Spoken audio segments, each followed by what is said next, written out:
Hi, I'm Chuck Pfeifer, and I'm the Dean of Technical Education and Workforce Development here at Garden City Community College. And today I have the pleasure of being joined by our two automotive technology instructors. Hi, I'm Ryan Grubbs. I'm the lead automotive instructor here at Garden City Community College. I've been teaching on campus here since 2016, and one of the main things that brought me into this industry or into the automotive field in general was the fact I got the car bug when I was a teenager, and so I've been very invested in performance side when I was younger, and it kind of just led to this career path for me. My name is Bret Haire. I am a full-time faculty member here. I'm actually the sophomore instructor. Started out as a first-year student through this program with its revival in 2016, and kind of like Ryan, I'm really into the car stuff. Have been most of my life, and kind of just grew into that, as I went through high school and my college stuff. So. We're really excited to have both of you guys here on staff with us. We have a really exciting program, so we're going to learn a little bit more about that today. But Ryan, I wanted to start with you. Tell me what you think automotive technology really means to you and what that overall field of automotive technology is. Sure. It's kind of shifted. I'll be honest. It's kind of shifted in the last probably 10 years as far as this field. These vehicles have become very, very sophisticated and very, very complex. And one of the big things I think we've both probably seen is technicians need a lot more training and a lot more exposure before they get to us, and we're seeing students that don't have hardly any when they get here. And so for us, we've really had to tailor the program to a student that wants to be a technician that has never held pliers before, while also allowing the student that maybe has got some hands-on experience being able to come in here and then both being able to leave the program successful. So tell me about some of the things here at Garden City Community College specifically that sort of set it apart from maybe some of the other programs that students may see around the state. Sure. The first thing that comes to my mind when we're talking about what is different from other places I've been, and this is only on the testing side as far as our ASE credentials, Garden City is the only college in this area as far as southwest Kansas, western part of Kansas, that has a prometric testing center on site. And so for our students, yes, they're doing their student level certifications here, but they're also testing in the same testing center that we test for our credentials. And there's not any other program that I know of that offers that. That's excellent. Tell me a little bit about some of the curriculum for the program. Can you get a little specific into the program of study? Sure. Our program is set up with two pathways for exit. We have our 50 credit hour certificate program, and then we have our 68 credit hour certificate, or ASE program, excuse me. And as far as the automotive content, it's all the same. The main difference as far as the degree path would be the associate's degree has some gen ed classes, but our students, when they come to us day one, that first class they're going to see is an orientation class.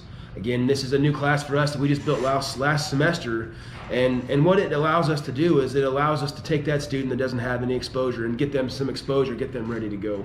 And so the first 16 days of class is nothing but introduction to tools, introduction to parts, introduction to torches, and just the layout of our shop program. And then from there it progresses. It goes all the way from the introduction of the program to like the last class they get when they leave is advanced engine performance 2, and so it's the advanced level diagnostic side, and it is a 2-year program start to finish. You mentioned now, in addition to the AAS degree, so obviously students would leave with a diploma, but are there some other industry recognized credentials that students can earn while they're here? Sure. Every class that we teach has an ASE credential attached to it. Okay. And so there is a difference from a student level technician or student entry level technician AA or ASE to like what me and Bret have as far as our national ASE recognized testing. It mirrors that, but it's not the same thing. And so what that means is, like I said, every class has a credential attached to it, and it's very similar from the fact that you have the A1, your engines class, you have your A2, which is your transmissions class. I should know this better than that. And so every class we teach has an ASE credential attached to it. Okay, and are there any particular manufacturers of vehicles that you work with specifically, like a Ford or a Chevy or a GMC or something like that? Which early in this program's actual history, this program had a direct attachment right into Ford, and for whatever reason that didn't necessarily pan out well for them. I don't know what that reason was, but since we've got this program built up again and taken off, Ford has again kind of reached out to us, and then we got sponsored this last year with their ACE program. And so all of our students, while they're here doing a safety class, doing a transmissions class, doing an electrical class, they're also, along with the ASE, they're doing Ford training while they're here as well. Wow, that's really exciting. That's really exciting stuff. But one of the other really exciting parts of this program is that we've expanded this down into the high school area. So tell us a little bit about the work that you're doing over at the Garden City Alternative Education Center. So this is actually my very first time doing a high school setting. This is what we call our pilot program at the Garden City Alternative Education Center. It's a class of 9 high school students, varying backgrounds, little to no automotive experience. And it's really cool, to see it back in the automotive, the high school setting. You hear about, all the shop classes they used to have in, previous decades and things like that, and kind of moved away from that and gone to, less relevant things, I guess I would say. And I think it's cool to me that we're moving back into that. What kind of feedback have you got from the students? How are they liking it? The students love it. That's some, like I said, it's moving away from the traditional high school class, and they really enjoy getting their hands dirty and, getting back out into the, the practical classes. So very good. Ryan, can you tell us a little bit about some of your involvement with our local industry partners and the impact that they have on your program? Sure. Like for us especially, which any program in Kansas is going to have some similarity to this, as far as they're going to have an advisory board. And so what we do as far as our advisory board is it's a meeting we have once a semester, and invites all these local shops in. And so what that allows them to do is to have a say in what we're teaching to our students and how we're going about it. Plus, when they, it's fun for us to have those meetings and have them in here and have those relationships with them. But it also helps them have direct access to our students. And we have students that are employed and leaving our program before they're ever even graduated, working for these dealerships because of that relationship. Well, that's a really exciting thing for any students and for parents to know that there is a job at the other end of this experience is really exciting. Now, what about some of the costs that might be associated? So, Bret, you talked about you're over with these high school students. How does that work? Who do they contact, and how could a student at the high school, and is it just Garden City? So tell us a little bit about that. Not necessarily just Garden City. Right now it is really limited to just them, but we do have a student from Holcomb. We're looking at branching out to Scott City and Dighton and Leota, and other area towns in that part of Kansas. As far as financial options available to them, everything that is available to our college students. And so we've talked about putting together like scholarship days. There's all this information. Anything that would be available to one of our full college students is available to a high school student, and we want them to get that information and that financial help. Right. So we're really excited to have them here. When you guys talk about some of the experiences that students are going to get working with components and things, are those just models and things that you either order out of a catalog, or are we talking about live work on real vehicles for real customers? Actually, it's a little bit of both. Again, you don't want to have a student that has never done any mechanical work before just jumping on a customer's vehicle. And so we have to me it progresses. That we have that first introduction class to get them kind of the bearings of this facility and what we're doing, and then initially, usually the first project we do for every class is something that we have structured or built to get them some exposure. But once they're kind of pulled through that first, job sheet, the things they start seeing is real life. It is real. This place, although slower than a regular shop, this place is a shop most of the time. I mean, we do live work all the time, just depending on what class we're in. That's something that I think, as like a previous student, that I could kind of attest to, that I really enjoyed about the program, is that when you walk in, it is a very, you start at level 1. It's very introductory, and by the time you get to your final semester and you're doing the final classes, it is more of like an industry standard. Grubbs tries to move things through, just like a real shop would. We're doing tickets, we're doing actual people's vehicles, and real repairs that you would happen across. So I think that's cool. You start at both ends. That's really exciting for students to get that hands-on experience. But what's a typical day kind of like for students? Because they're not spending all their time in the shop here. Obviously they have to be in the classroom a little bit, and if they're taking the degree path, then there's also some other classes on campus. Which, our pathway is pretty much built as far as right now, as a freshman, first day of class, you're gonna be with me full time 3 days a week, 8 o'clock to 4:30. Now, again, that's not, like Chuck was saying, that's not just shop time. We try to give as much shop time as we can, but there's fundamentals you can't learn. I can't just put you out in the shop and expect you to go function. And so the way our classes are set up, again, like I said, 8:30 in the morning, and you're going to spend the first 2.5 hours in the lecture. We're going to be going over topics, going over content. Because we have so many students, and so it makes the lab go a little bit smoother. I do a lot of when I say like today, for example, today I'm teaching our freshmen how to solder and how to do electrical repairs. And so we spent the first 2 hours of our day going over electrical concepts, and then I had them actually watch hands-on solder repairs so they could see it before they went and did it. And so it's trying to expose them to this stuff before I just throw them to the wolves, so to speak. Yeah, and Bret, you work with a lot of the sophomores, right? And what's their day look like? Since those students are a little bit more experienced, it's a little bit different. We're structured the same where, we do have our lecture in the morning. We got to get the book work out of the way, get the fundamental stuff done. And then we're out in the shop in the afternoon. Usually these guys, by the time they get to me in the sophomore setting, they know the drill. They kind of know how stuff's going to be done. And so it's usually we go through the stuff in the morning, talk about what we're going to do in the afternoon, and then we go get it done. And by that point, they're usually where they need to be as far as what we expect. So. Well, certainly it sounds like the program is not only can be fun at times. I mean, it's going to lead towards jobs and things, and parents are very concerned about that. So tell us a little bit about the outlook on the automotive industry, because again, students who are maybe looking into this and they see how fun it could be, and they get their hands dirty, they're going to get all this on-the-job training, and they're going to get hands-on work. But what's the jobs look like after they graduate? I feel like I can comfortably say this. Any of our students that come in here and put in the effort to go through the program and buy into the way we do stuff, I can guarantee we can find them a job. There is no shortage of jobs in this industry. If anything, it's gone up in the last 10 years as far as the need. And I feel like Bret can even reiterate this. I feel like all of our sophomores that have the ability and the drive to be in this industry are there. Yep, already. Absolutely, yep. Okay, and the pay in those types of jobs, I mean, are we talking really introductory level, lower wage jobs? Or it changes. It really, I put this at the feet of the student to an extent. Is we've had students, like Bret is kind of an example of that. I've had kids in the past that walk out of here with the chance to make more money than what I make teaching. And then I also have those kids that maybe didn't have a lot of knowledge when they got here, but they leave making $13 to $15 an hour. And if it's the right place, they're debt free if it's the right dealership, because they've paid for them to be to school already.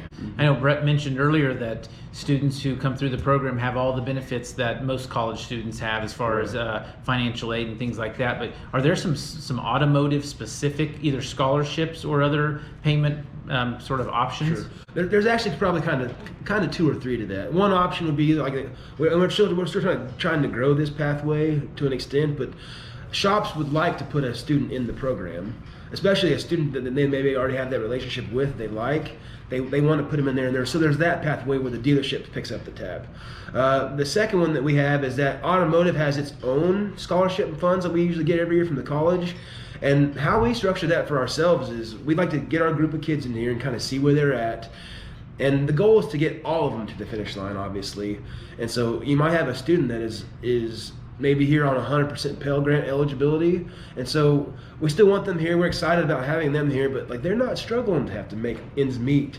And so we like to find that student that is maybe paying 100% of his own, and especially one that is putting time to be here and to be good at what they're doing here. We like to help them out if we can.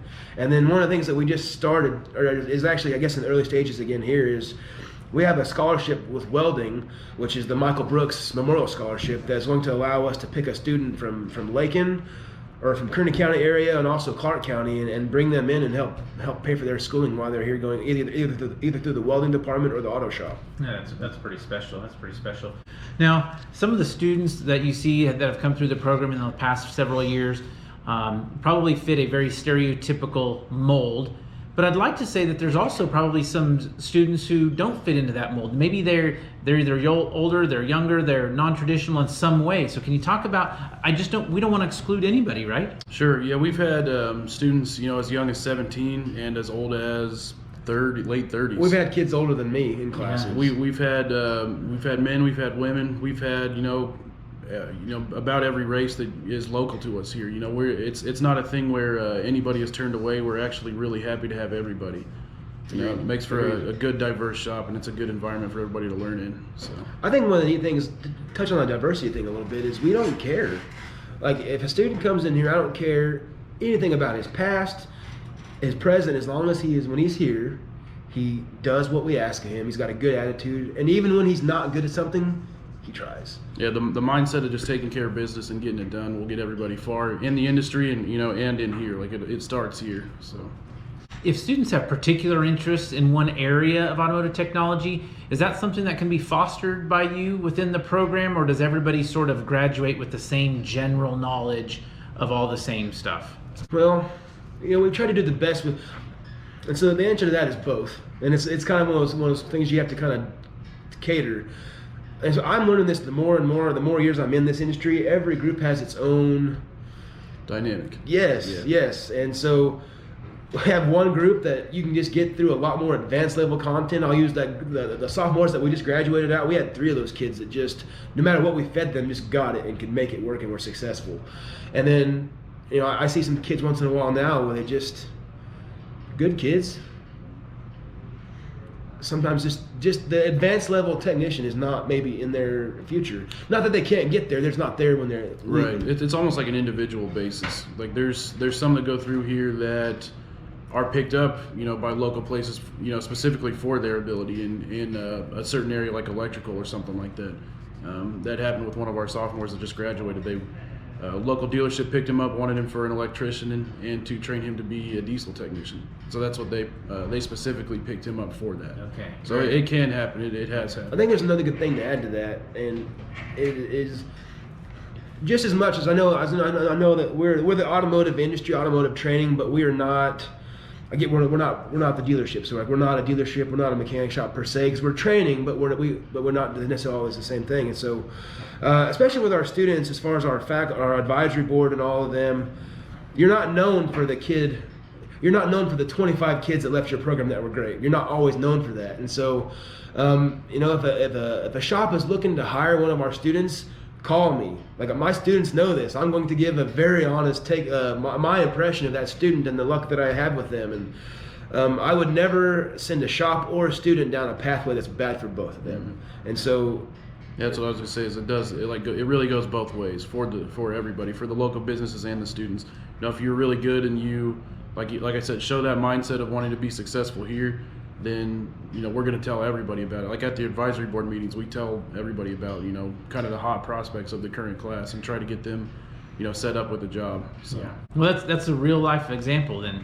We've spent a lot of time talking about the current status of our program, and one thing we haven't mentioned is just the growth over the past few years. You started with just very single digit number of students, and now we've grown to over 30 in the program right now. But can you spend just a minute talking about some of the future plans and the potential for growth and new ideas and new opportunities? Which, Bret touched on it a little bit earlier when he was talking about the expansion of the high school program. And I feel like that's probably our next thing we're really going to push is the high school growth. From the standpoint I say butts and seats, but it gets them in our program, gets us. That's how we get funding to do what we're doing, is by having students in the program. So that's one of our main goals. Mm-hmm. But like me and Bret both kind of have that background in the performance industry and getting excited about muscle cars and fast cars and loud cars, and that's one of the things that it's kind of shifted as far as even in this industry, is that students are not as excited as they once were about cars. And so for us, bringing in that performance side, I think is going to be one of the big things for getting kids excited about this industry again. Well, like they haven't, they're not out working with their dads in in their garages or anything like that. They are watching TV, like seeing Fast and Furious and playing Need for Speed and stuff like that. And so, but the thing is, like, you can apply that, to your day-to-day life, your schooling here and then your job, and you can really enjoy what you do. There's tons of opportunities. Well, that's really exciting stuff, guys. And I appreciate you taking a few minutes today to share some of this information with everybody who's watching, potential high school students. And so thanks a lot. Again, the program has so much to offer. We've put a lot of students through here. We have great relationships with our local industry partners. We have great relationships with our local high schools. The program just continues to grow. The facility improves. Every year that I've been here, we've improved the facility in some fashion, whether it's new workstations, other pieces of equipment. We've expanded to another facility. So things are just really, really exciting right now at Garden City Community College in the Automotive Technology program. And if you're really excited about looking into this program, if you have questions about it, or if you're a parent and you think that your student may have some interest in that, I really encourage you to reach out and find us. Just go to www.gcccs.edu and you can find the Automotive Technology page. I know that we also have social media presence, so you can look on Facebook and you can find the Automotive Technology program. So we really appreciate you taking some time today to learn more about us, and we hope to see you soon on campus.